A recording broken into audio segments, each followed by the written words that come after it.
నా ఛానల్ను వీక్షిస్తున్న మీ అందరికీ శుభోదయం. ఈరోజు మన పాఠం స్నేహ బంధం.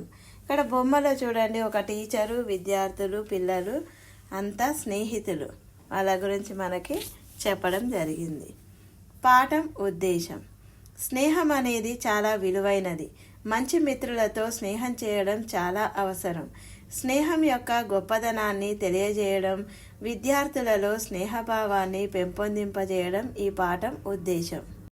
ప్రవేశిక. చిత్రాంగ, భయపడకు. ఇప్పటి వరకు మేము ముగ్గురం స్నేహితులం. ఇప్పుడు నువ్వు కూడా కలిసావు. నువ్వు కూడా మాతోనే ఉండు. ఒకరికొకరం సహాయపడుతూ కలిసిమెలిసి ఉందామంటూ మంతరకం అన్నది. ఈ మంతరకం ఎవరు? చిత్రాంగుడెవరు? ఈ మాటలను మంతరకం ఎందుకు అనాల్సి వచ్చింది? మొదలైన విషయాలను ఈ పాఠం చదివి తెలుసుకుందాం. ఒక అడవిలో కాకి, ఎలుక, తాబేలు స్నేహంగా ఉండేవి. కాకి పేరు లఘుపతనకం, ఎలుక పేరు హిరణ్యకం, తాబేలు పేరు మంతరకం. ఇవి ఎప్పుడూ కలిసిమెలిసి ఉండేవి. ఒకరోజు ఒక జింక భయంతో పరిగెత్తుతూ ఈ స్నేహితుల దగ్గరికి వచ్చింది. ఆ జింక ఎవరో ఎందుకు పరిగెత్తుకుంటూ వచ్చిందో ఈ స్నేహితులకు అర్థం కాలేదు. ఎందుకైనా మంచిదని తాబేలు నీటి మడుగులోకి జారుకుంది, ఎలుక కలుగులోకి దూరింది, కాకి చెట్టు మీదకి ఎగిరింది. ఒక కొమ్మ మీద వాలి చుట్టూరా చూసింది.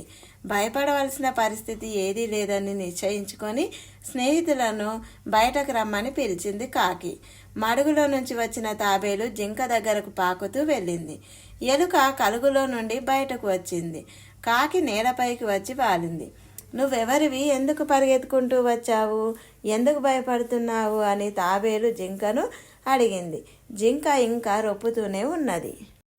జింక మెల్లగా గొంతు సవరించుకొని, నేను చిత్రాంగుణ్ణి అన్నది. ఒక వేటగాడు నన్ను తరుముకుంటూ రాగా నేను భయపడి ఇటువైపు వచ్చాను, దారి తప్పాను. మీరిక్కడ దేవుడిలా కనిపించారు. మీరే నన్ను కాపాడాలి. మీతో కలిసి ఇక్కడే ఉంటాను. మీ స్నేహం నాకు కావాలి, కాదనకండి అని వేడుకొన్నది. అప్పుడు తాబేలు, చిత్రాంగా భయపడకు. ఇప్పటి వరకు మేము ముగ్గురం స్నేహితులం. ఇప్పుడు నువ్వు కూడా కలిసావు. నువ్వు కూడా మాతోనే ఉండు. ఒకరికొకరం సహాయపడుతూ కలిసిమెలిసి ఉందాం. ఈ పక్కనున్న పొదే నీ ఇల్లు అనుకో. నీకు కావలసినంత పచ్చిక ఈ చుట్టుపక్కల ఉన్నది. తీయటి మడుగునీళ్ళు ఇక్కడే ఉన్నాయి. ఇక్కడ నీకు ఏ లోటు ఉండదు. అందరం హాయిగా ఉందాం అన్నది. ఎలుక, కాకి అవునవును అని అన్నాయి. చిత్రాంగుడు ఎంతో సంతోషించాడు. అప్పటి నుండి అవన్నీ స్నేహంగా ఉన్నాయి. ఒకనాడు పొద్దుబాలుతున్న వేళకు తాబేలు, కాకి, ఎలుక ఒక చోటికి చేరాయి. కానీ మేతకు వెళ్ళిన జింక ఇంకా రాలేదు. ఎందుకు రాలేదో తెలియక మిత్రుడి కోసం కలత పడుతున్నాయి. ఏం చెయ్యాలో తెలియదు. త్వరగా చీకటి ముసురుతూ ఉన్నది. తాబేలు గబగబా పాకి వెళ్ళలేదు. చిత్రాంగుణ్ణి ఎటుపోయి వెతకాలో ఎలుకకు తెలియడం లేదు. కాకి మనసులో తలుక్కున ఒక ఉపాయం మెరిసింది. అప్పుడు అది రెక్కలు విప్పింది. చటుక్కున లేచింది. గబుక్కున పైకి చూసింది. రివ్వున ఎగిరింది. ఎగురుతూ ఎగురుతూ కళ్ళు విప్పార్చి ఇటు అటు చూస్తూనే ఉన్నది. ఒక చోట దాని చూపు నిలిచింది. హఠాత్తుగా కిందికి దిగింది. వలలో చిక్కుకున్న జింకను చూసింది. బయటకు రాలేక అల్లాడిపోతున్న నేస్తాన్ని చూసి దుఃఖించింది. చిత్రాంగుడి దగ్గరకు వెళ్ళింది. ఎంత ప్రమాదం జరిగింది చిత్రాంగా. నీలాంటి మంచివాడికి రావాల్సిన అపాయం కాదిది. కానీ ముందుగా నువ్వు ఈ ఆపద నుంచి బయటపడాలి అన్నది. వెంటనే జింక, ఎలుక ఇక్కడికి వచ్చి ఈ వలను కొరికి వేస్తే నేను బయటపడతాను అన్నది. అవును, వేటగాడు రాకముందే ఎలుకను తీసుకురావాలి. నువ్వు బయటపడాలి. నేను ఇప్పుడే పోయి ఎలుకనేస్తాన్ని తీసుకొని వస్తాను అని వెంటనే ఎగిరిపోయింది. చిత్రాంగుడు ఎక్కువసేపు ఎదురు చూసే అవసరం లేకుండానే లఘుపతనకం తిరిగి వచ్చి వల దగ్గర వాలింది.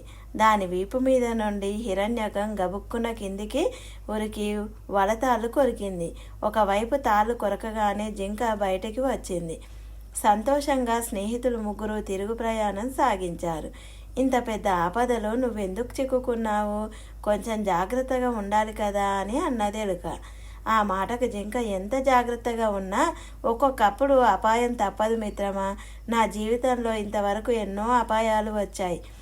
నాకు 6 నెలల వయసున్నప్పుడు ఒక వేటగాడి ఉచ్చులో చిక్కుకున్నాను. వాడు నన్ను ఆ దేశపు రాజకుమారుడికి కానుకగా ఇచ్చాడు. రాజుగారి కోటలో నన్నందరూ ముద్దు చేసేవారు. నాకెంతో స్వేచ్ఛనిచ్చారు. నేను నా ఇష్టం వచ్చిన చోటుకి తిరిగేదాన్ని.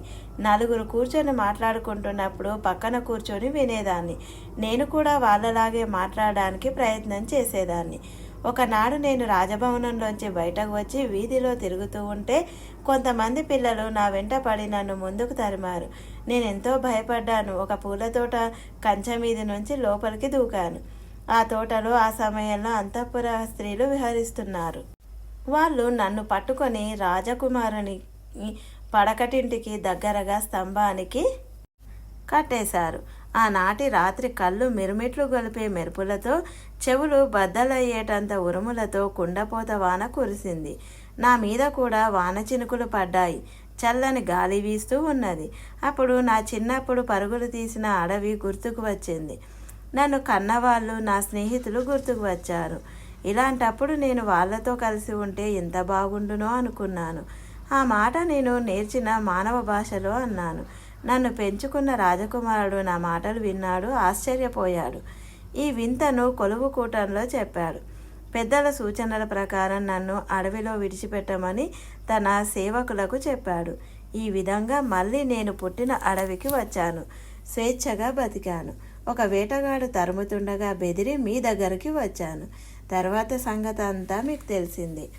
చిత్రాంగుడు, హిరణ్యకం, లఘుపతనకం మాట్లాడుకుంటూ మెల్లగా తిరిగి వస్తూ ఉండగా మంతరకం ఎదురుపడింది.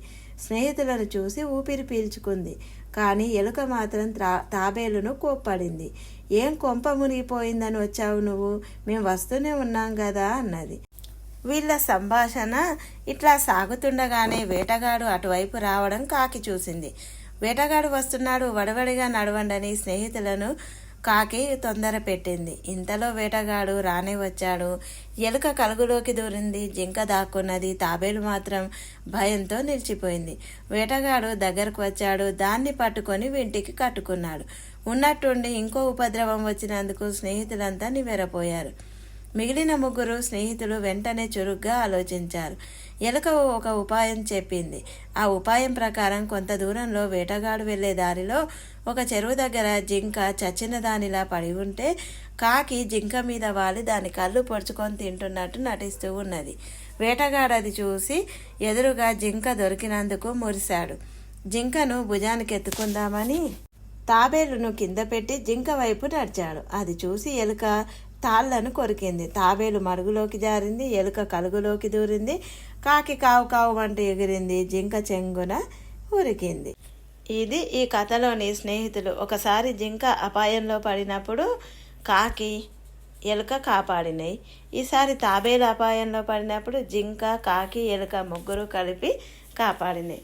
ఇది స్నేహానికి గుర్తు. అంటే స్నేహము ఆపదలో ఉన్నప్పుడు రక్షించుకోవడానికి ఉపయోగపడాలి అని దీని అర్థం. నా పాఠం కనుక మీకు నచ్చినట్లయితే లైక్ చేయండి, షేర్ చేయండి, సబ్స్క్రైబ్ చేయడం మాత్రం మర్చిపోకండి. మరిన్ని పాఠాలతో మళ్ళీ కలుద్దాం.